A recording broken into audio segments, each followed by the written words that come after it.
समय की बात है। एक बहुत समृद्ध राज्य हुआ करता था।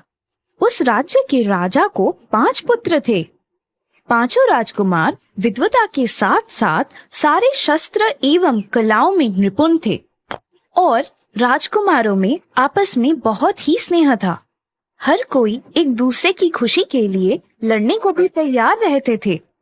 वो हमेशा एक दूसरे की खुशी का ख्याल रखते थे। ये देखकर राजा और राज्य की प्रजा भी बहुत खुश थी।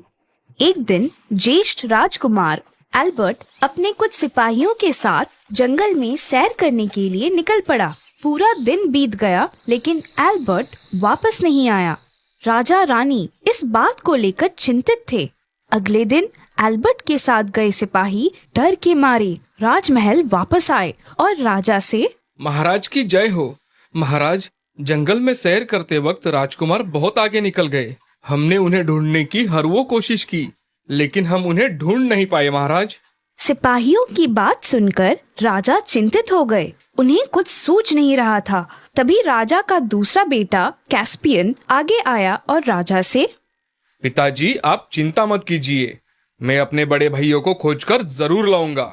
मुझे आज्ञा दीजिए पिताजी। अपने पिताजी की आज्ञा लेकर कैस्पियन जंगल की ओर निकल पड़ा। 3-4 दिन बीत गए लेकिन कैस्पियन वापस नहीं आया। इसीलिए तीसरा राजकुमार जॉर्ज भी उन्हें ढूंढने गया लेकिन वो भी वापस नहीं आया। कुछ दिनों बाद चौथा राजकुमार लुइस भी अपने तीनों भाइयों को ढूंढने निकल पड़ा लेकिन लुइस भी वापस नहीं आया। पूरे राज्य में राजा सहित सारे लोग चिंतित थे। तभी सबसे छोटा राजकुमार आर्थर अपने पिताजी के पास गया और अपने भाइयों को ढूंढने के लिए राजा से विनती की। लेकिन चारों राजकुमारों का कोई पता न लगने के कारण राजा अब अपने 5वें पुत्र को भेजने के लिए राजी नहीं थे। लेकिन आर्थर ने अपने पिता को समझाकर उनसे अनुमति ली और घोड़े पर सवार होकर आर्थर जंगल में पूर्व की ओर निकल पड़ा। 5 दिन का सफर तय करने के बाद आर्थर आखिर में एक घनी जंगल में दाखिल हुआ। आर्थर आगे जा ही रहा था तभी उसे 2 लोमड़ियां रोती हुई दिखाई दी। आर्थर पशु पक्षियों की भाषा जानता था। आर्थर उनके पास गया। क्या हुआ? आखिर तुम लोग रो क्यों रहे हो? यहाँ से थोड़ी दूरी पर एक गुफा है। वहाँ एक गेंडा रहता है। वो हमेशा हमारे बच्चों को पैरों से कुचलकर मार देता है। आज तक उसने हमारे एक भी बच्चे को जीने नहीं दिया। अच्छा, तो ये बात है। आज से तुम्हें डरने की कोई जरूरत नहीं। तुम मुझे उसकी गुफा तक ले चलो, मैं उसे अभी देखता हूँ। गेंडा अपनी गुफा में आराम से सो रहा था। सोते हुए गेंडे पर प्रहार करना आर्थर को अच्छा नहीं लगा। आर्थर बाहर आकर एक पेड़ पर चढ़ गया। कुछ समय बाद गेंडा जैसे ही गुफा से बाहर आया, आर्थर ने पेड़ पर से छलांग लगाई और अपनी तलवार से वार कर उसे ढेर कर दिया। आर्थर का साहस देखकर दोनों लोमड़ी बहुत खुश हुए। उन्होंने आर्थर से कहा, हे राजकुमार, आपका बहुत बहुत धन्यवाद। ये आपका एहसान हम जिंदगी भर नहीं भूलेंगे। लेकिन आप यहाँ क्यों आए हैं? आर्थर ने अपने चारों भाइयों की कहानी उस लोमड़ी को कह सुनाई। आर्थर की बात सुनकर लोमड़ी बोल पड़ी, अच्छा, तो वो चारों तुम्हारे भाई थे। हमने उन चारों को इसी रास्ते से जाते हुए देखा था। लेकिन वो चारों कहाँ गए ये हमें पता नहीं। लेकिन तुम्हारे जैसे शूरवीर को उन्हें ढूंढना कोई बड़ी बात नहीं है राजकुमार। तुम इस जंगल को पार कर पश्चिम की तरफ जाओ, तुम्हें विजय जरूर प्राप्त होगी। उन दोनों से विदा लेकर आर्थर आगे निकल पड़ा। पूरे दिन सफर करने के बाद आर्थर एक बड़े से जंगल में पहुंच गया। थोड़ी देर आराम करने के लिए आर्थर एक बड़े से पेड़ के नीचे बैठ गया। तभी उसे 2 सांप दिखाई दिए। उसमें से एक बड़ा और दूसरा छोटा था। बड़ा सांप छोटे सांप को निगलने की कोशिश कर रहा था। छोटे सांप के रक्षण करने हेतु आर्थर ने तुरंत अपनी तलवार निकाली। उसी समय सांप अदृश्य होकर 2 दूतों में परिवर्तित हो गए। उन्हें देखकर आर्थर, अब तुम कौन हो और ऐसे एक दूसरे को क्यों सता रहे थे? मैंने अनजाने में बचपन में इसके बारे में एक गलती की थी। उस दिन से आज तक ये उस चीज का बदला लेने के लिए जहां इसे मौका मिले मुझे तकलीफ देता रहता है। तुम दोनों को कुछ बताने के लायक मैं हूं या नहीं ये मुझे पता नहीं, पर मुझे हमेशा ऐसे लगता है अनजाने में अगर किसी से गलती हो गई हो और वो उसे स्वीकार भी कर रहा हो तो हमेशा बड़ों ने छोटों को माफ किया है। क्यों ना तुम अपनी शत्रुता त्याग कर एक दूसरे से दोस्ती कर लो। आर्थर ने उन्हें शत्रुता और मित्रता के बारे में और भी बहुत किस्से सुनाए।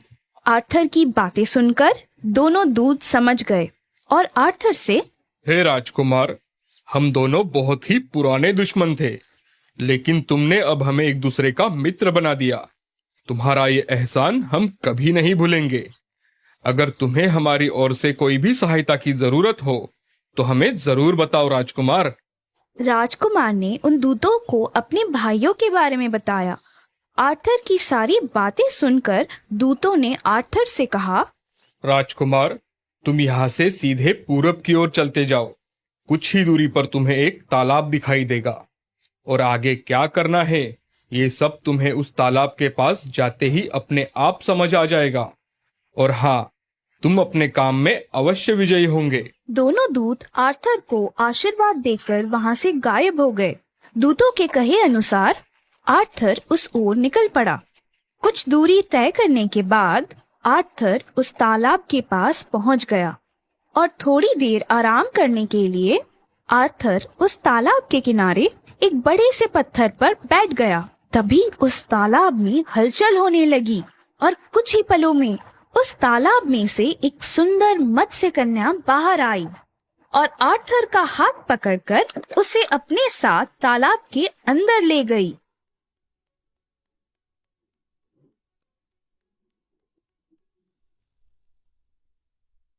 बहुत समय पहले की बात है। एक राज्य में एक महान शक्तिशाली राजा रिचर्ड शासन करता था।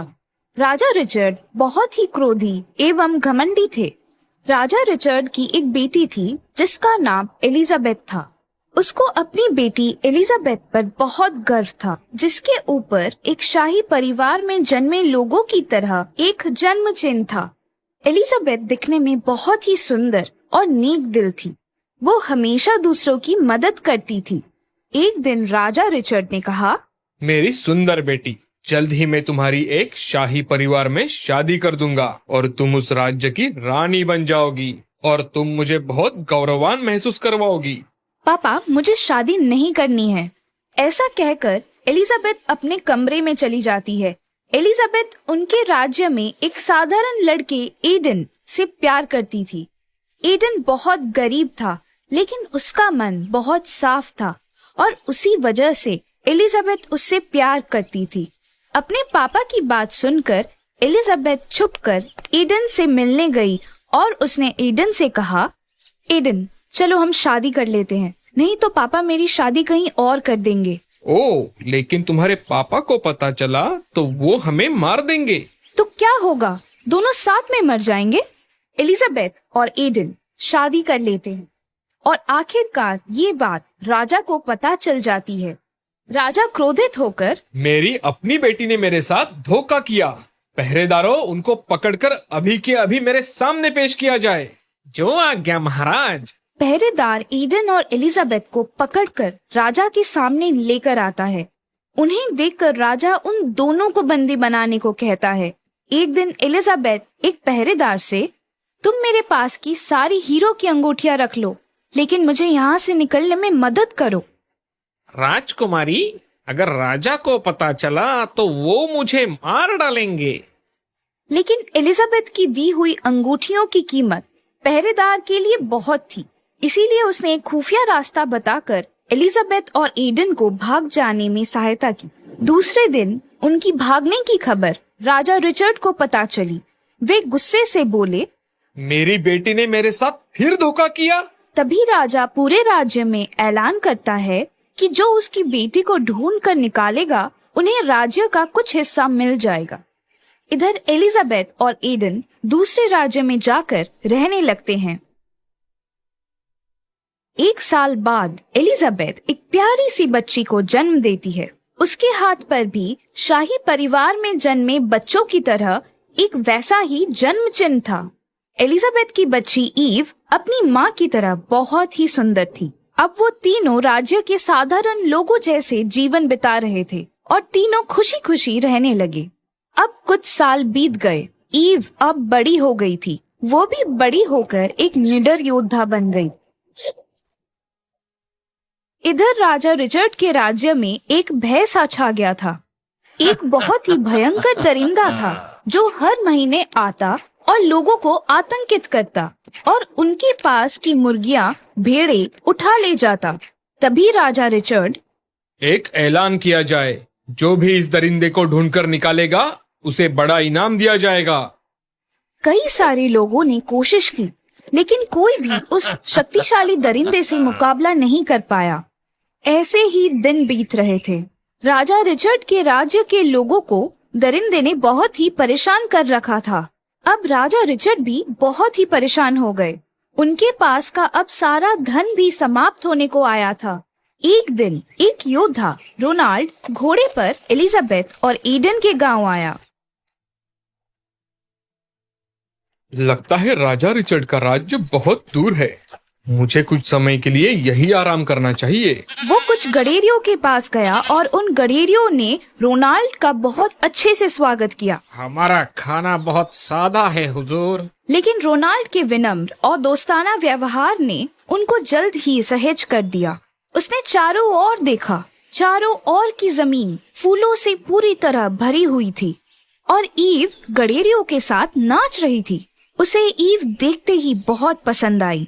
उसने गडेरियों से पूछा, वो कौन है? वो एलिजाबेथ और एडन की बेटी है। रोनाल्ड ने उसे ध्यान से देखा तो वो कड़ी धूप में भी चमक रही थी। जल्द ही अंधेरा हो गया और तारे चमकने लगे। अभी मुझे जाना चाहिए। तभी वहाँ ईडन आता है। वो आदमी कौन है? वो यात्रा पर निकला हुआ एक योद्धा है। उसका नाम है रोनाल्ड। रोनाल्ड, तुम कहाँ जा रहे हो? मुझे राजा रिचर्ड से मिलने जाना है। तुम अभी मत जाओ। ये जंगल रात में जाने के लिए बहुत ही खतरनाक है। अब तुम हमारे साथ हमारे घर चलो। आप बहुत दयालु है। एडन, ईव और रोनाल्ड तीनों घर आते हैं। रात में ईव अपने घर के आंगन में बैठी थी। तभी रोनाल्ड भी उसके पास आकर बैठा और दोनों में बातों बातों में दोस्ती हो गई। थोड़ी देर बाद रोनाल्ड घर में जाकर सो गया। जब एडन ने रात में घर में देखा तो ईव घर पे नहीं थी। घर के बाहर से उसकी आवाज सुनकर रोनाल्ड भी जग गया और ईव को ढूंढने गया। जब उसने देखा कि ईव पर एक शेर ने हमला किया है और ईव बहुत ही बहादुरी से उस शेर से मुकाबला कर रही थी, ये नजारा देखकर रोनाल्ड दंग रह गया और उन दोनों ने अपनी होशियारी से शेर को मार गिराया।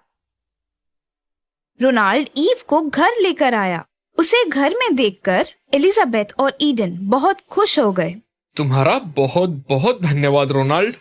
रोनाल्ड और ईव को एक दूसरे से प्रेम हो गया। तुम राजा रिचर्ड के राज्य में क्यों जा रहे हो?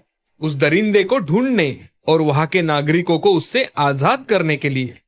चलो, मैं भी तुम्हारे साथ चलती हूँ। नहीं, मैं अकेला जाकर देखता हूँ।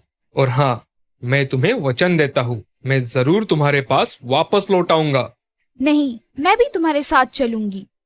आखिर रोनाल्ड को ईव को साथ लेकर जाना ही पड़ा। रोनाल्ड और ईव दोनों राजा रिचर्ड की राज्य की ओर निकल पड़े। उन्हें जंगल में दरिंदे की आवाज सुनाई दी और इन दोनों को देखते ही दरिंदा बाहर आ गया। रोनाल्ड और ईव ने बहुत होशियारी से उसे नीचे गिराकर बंदी बनाया और राजा रिचर्ड के पास ले गया। उनकी होशियारी देखकर राजा रिचर्ड बहुत खुश हो गया। उसने रोनाल्ड और ईव को दिल से धन्यवाद दिया। तभी राजा को ईव के हाथ पर एक जन्म चिन्ह दिखाई दिया, जो कि बिल्कुल उसकी बेटी एलिजाबेथ के हाथ पर था। बेटी, आपका नाम क्या है? क्या आप अपने माता पिता को यहाँ बुला सकती हो? जी, मेरा नाम ईव है, लेकिन मेरे माता पिता दूसरे राज्य में रहते हैं। तभी राजा ने अपने सेवकों से दूसरे राज्य में जाकर एलिजाबेथ और एडन को अपने राज्य में मान सम्मान के साथ लेकर आने को कहा। सेवक उन दोनों को राजा रिचर्ड के राज्य में लेकर आए। तभी एलिजाबेथ को देखकर राजा रिचर्ड बहुत खुश हुए। मेरे अहंकार की वजह से तुम्हें मुझसे इतने साल तक दूर रहना पड़ा। आज मेरी पोती की वजह से हमारा पूरा राज्य उस दरिंदे की जाल से मुक्त हो गया है। अब राजा ने अपनी राजगद्दी पर ईव को बिठाकर उन सबके साथ खुशी खुशी रहने लगे। थोड़े दिन बाद ईव और रोनाल्ड की शादी हो गई। अब उनका पूरा परिवार हंसी खुशी रहने लगा। ईव और रोनाल्ड की होशियारी की वजह से उन्होंने राजा रिचर्ड के शासन में बहुत बदलाव किए और लोग भी उन बदलावों को देखकर बहुत खुश हो गए।